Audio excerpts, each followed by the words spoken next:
Welcome everyone to our podcast. The name of the podcast is Spiritual Relationship. My name is Ken Hanneman, and this is my wife, Dr. Ann O'Hare. Hi, everyone. Both of us are in healthcare. We're healthcare professionals. Both of us practice meditation. We've been doing it for many years. Myself for 30 years and for Like 13 years. years. So the hope for this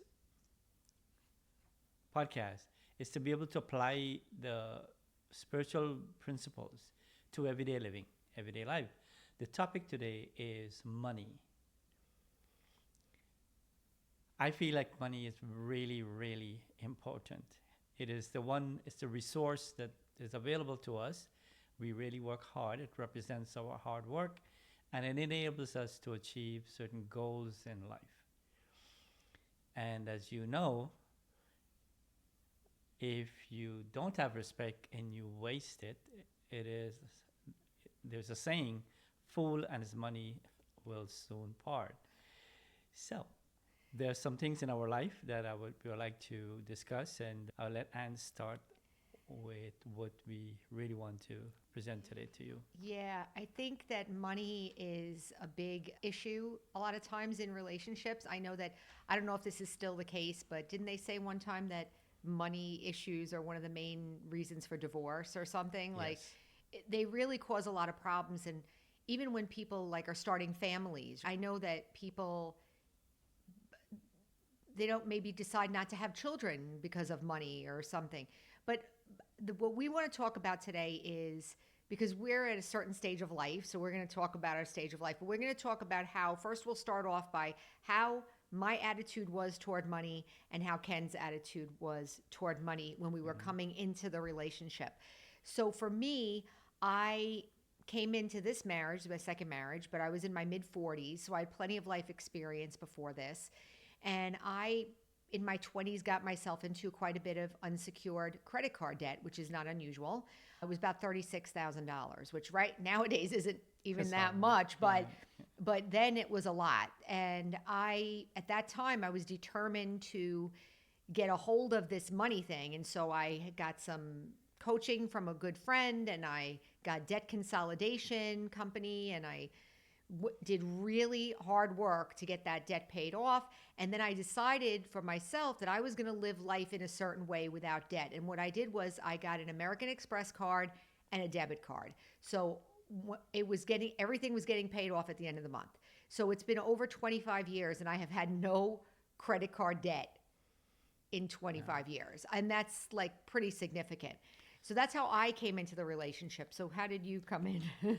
And that shows discipline and a conviction. Look, I don't want to live like that. I want to live. Yeah, for me, money was scarce. I really grew up from a poor background. I come from a poor background, but I had certain qualifications. When I moved to America, I got into healthcare, and things began to change. And you're in a haste. You want to have a house, you want to have a car, the basic things in life, which for me at that time represents luxury anyhow. And you ran a business too. Plus I had a business. So there's a lot of hard work there. But the problem I had was I did have many credit cards. Mm-hmm. And you taught me some things about that. Yeah, because I came in this isn't going to work, But we did keep our own bank accounts. This is just interesting. We're not telling anybody what to do. It works for us. I like the fact that we kept a little bit of independence. We came into it. It was a second marriage. We weren't 20 years old. Let's keep our own bank accounts.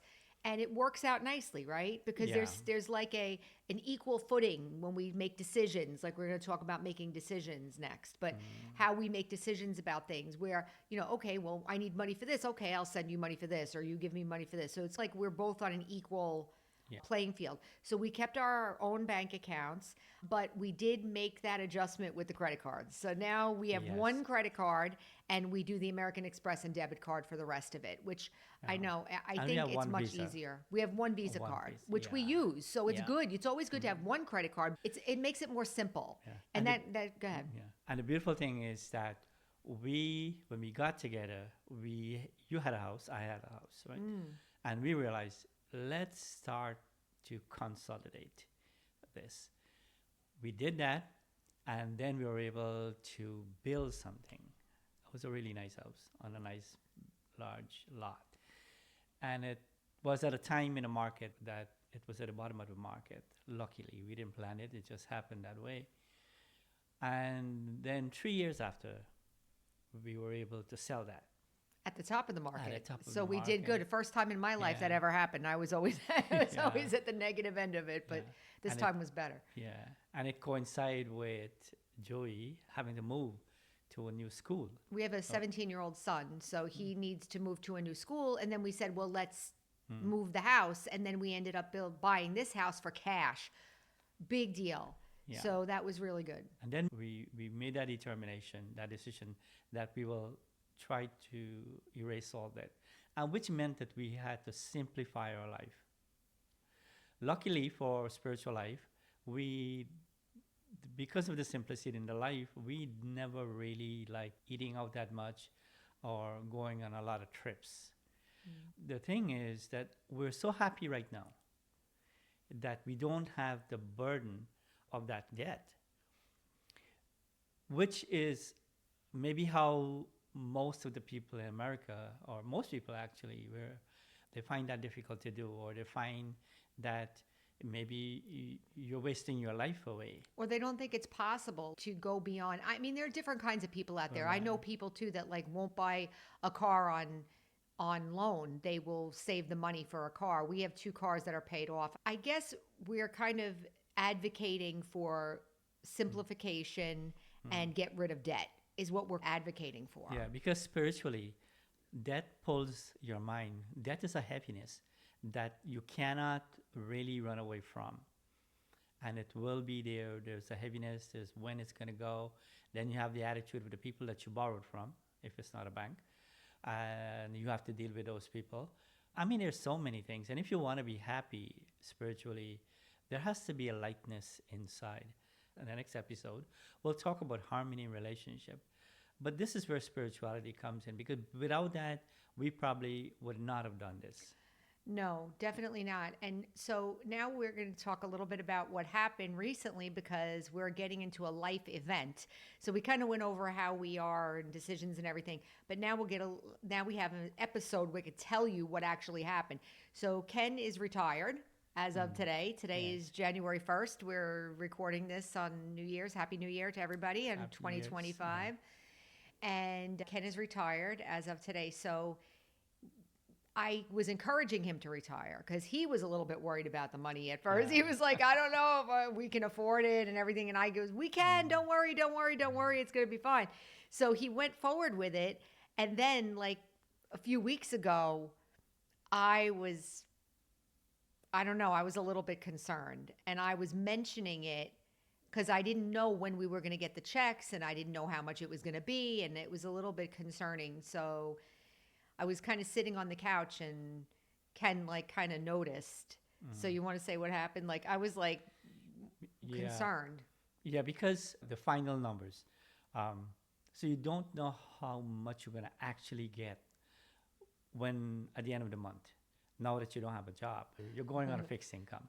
So I was a little uneasy, but I was a little hopeful that maybe I should give it some time and wait. Oh, and by the way, he's more like, oh, don't worry about it. Wait, don't worry, don't worry, don't worry. And I'm like, let's figure it out. Let's figure it out. Let's figure it out. Which maybe some of you have that kind of a relationship with your partner, like complementary personalities. Yeah. So this is also where spirituality comes in. You'll see, like when we interacted, it's important how you treat each other is very important. Yeah. So It's the one. It seems like you need to be sensitive to each other's state of mind from time to time, because there's some things that are going to trigger me, something's going to trigger you, and we need to know that. And can I do something about that? So when I saw you mentioned it a couple of times, and then I'm realizing, like my attitude is to say, wait until January, wait until later, then we can really address this. But I didn't say that. I said no. If it is worrying you a little bit now. Many times confusion in our mind or anxiety comes from the fact that we're not clear about things. maybe we don't have all the information. We don't have all the information. And therefore, don't let one person suffer while you are, we'll see, it will happen. No. So we did talk about it. We said, let's talk about it. The great thing about that is that you discover something that I wasn't even thinking about. Yeah, because when we were looking through the options, because in my mind, I was like, let's find out what the scenario is, because we have an upcoming trip and we're glassing in our lanai, we're enclosing our lanai, which is quite a bit of money we have to come up with at the middle of February. And I'm like, where's his check? When is his check? When is it going to come? And we Yeah. have this bill coming up. What are we going to do? Because, like I said, we don't live on debt. We don't Yeah, charge. right. We don't want to So we have to save that money or have that money, or we don't plan unless we have that money. So we went through everything, and then I realized, wait a minute, let's check on your IRA. And it turns out he can take money out of the IRA. And for some reason, I didn't even think of that. I mean, and obviously, I you'd have to didn't. pay taxes, but Yeah. we have it. But I'm at an age where I can take it out, but so So that brought yeah. so much peace to my mind and also to your mind.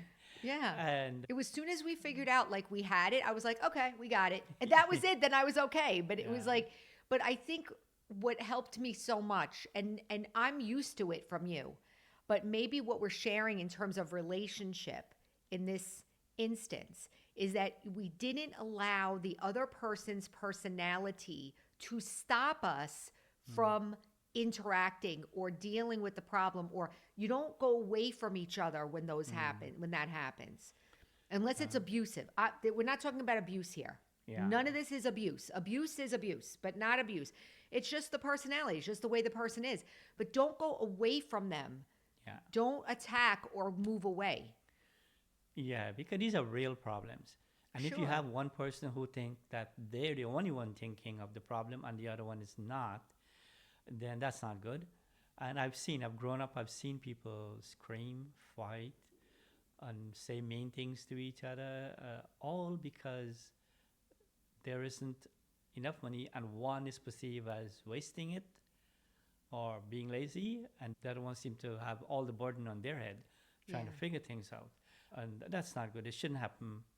It should be something shared. I'm not saying it's a perfect, that is Scenario. right, it's a perfect scenario, but I'm saying together if you share it and you help each other through it, even when you have little, there's not mental suffering. As you're sharing, and maybe this could be our last point, as we're sharing in this podcast, we're going to be, I don't know, defining a couple of things. We're going to be talking about different scenarios, but mostly what we want to do is share the benefit of having a relationship that works Yeah. and having a relationship that's spiritually based, meaning that we are basing it in virtues, in spiritual laws, which you will hear as we go through these episodes. You will hear us talk about them today. We talked about patience. We talked about not abandoning the other one. We talked about being able to know what the other one's personality is and not react to that and actually work together to deal with a problem. I grew up in a house where there was a lot of fighting going on, and it doesn't have to be that you're against each other. Yeah. You can be together dealing with the world. And I think that's the main thing. And to feel safe and to be together is really a blessing with life. Yeah. And karma, I like this word karma.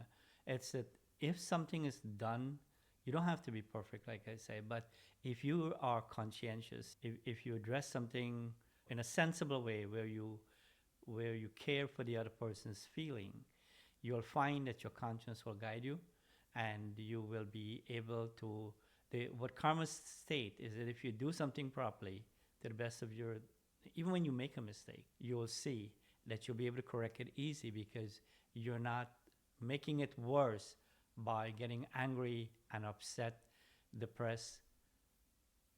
This is the spiritual value that underline this episode on money. Wonderful.